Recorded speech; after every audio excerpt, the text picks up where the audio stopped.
Saudara, sequel film The Nun 2 berhasil mendominasi bioskop di Amerika Utara dan memuncaki box office pekan ini. Informasinya kami rangkum dalam Jendela Dunia.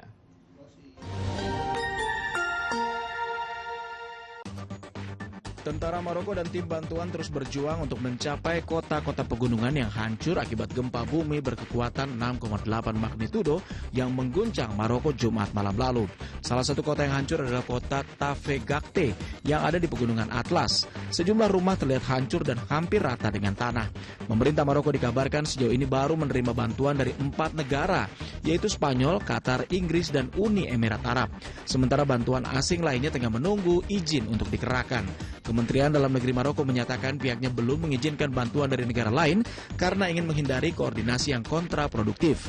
PBB sendiri memperkirakan 300.000 orang terdampak akibat gempa tersebut karena kedalaman gempa yang relatif dangkal.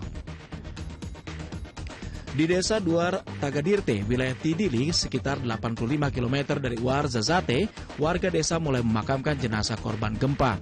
Sejauh ini korban tewas akibat gempa dahsyat ini telah mencapai lebih dari 2.100 orang dan ribuan korban lainnya terluka. Gempa berkekuatan 6,8 magnitudo ini juga disebut sebagai gempa terbesar yang melanda negara di Afrika Utara dalam 120 tahun terakhir. Kontak bersenjata di sebuah kamp pengungsian warga Palestina, Ain el-Hilweh di Lebanon masih terus berlangsung. Baku tembak antara gerakan Fatah pimpinan Presiden Palestina Mahmud Abbas dengan kelompok Islam terjadi di gang-gang sempit di kamp pengungsian yang penuh sesak.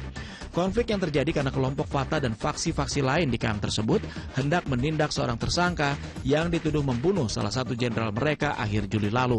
Bentrokan bersenjata ini telah berlangsung selama 5 hari dan 6 orang dilaporkan tewas sejak bentrokan terjadi serta 60 orang lebih luka-luka.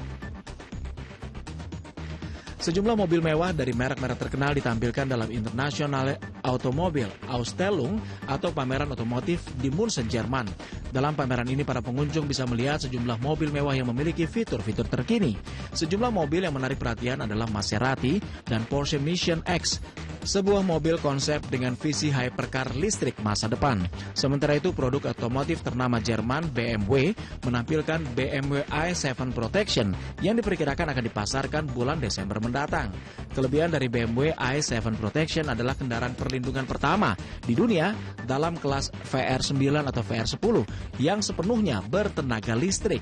VR9 adalah sertifikasi untuk kendaraan lapis baja, sehingga kendaraan tersebut mampu menahan serangan peluru. Namun pihak BMW masih belum menyatakan berapa harga jual dari produk masa depan mereka ini. Sequel film The Nun 2 berhasil mendominasi bioskop di Amerika Utara sepanjang akhir pekan kemarin dan memuncaki raihan pendapatan box office pekan ini. Film bergenre horor dengan tokoh Valak ini meraih 32,6 juta dolar Amerika Serikat atau setara dengan 500 miliar rupiah. Kendati sukses di penayangan perdana, film The Nun 2 tidak sesukses film The Nun pertama tahun 2018 lalu yang berhasil membukukan box office sebesar 53,8 juta dolar Amerika Serikat atau 826 miliar rupiah. Film Equalizer 3 yang pekan lalu berada di puncak box office, pekan ini harus tergeser ke posisi kedua dengan pendapatan 12,1 juta dolar Amerika Serikat atau setara dengan 186 miliar rupiah. Sementara itu di posisi ketiga adalah film komedi My Big Fat Greek Wedding ketiga yang meraup 10 juta dolar Amerika Serikat atau setara dengan 153 miliar rupiah.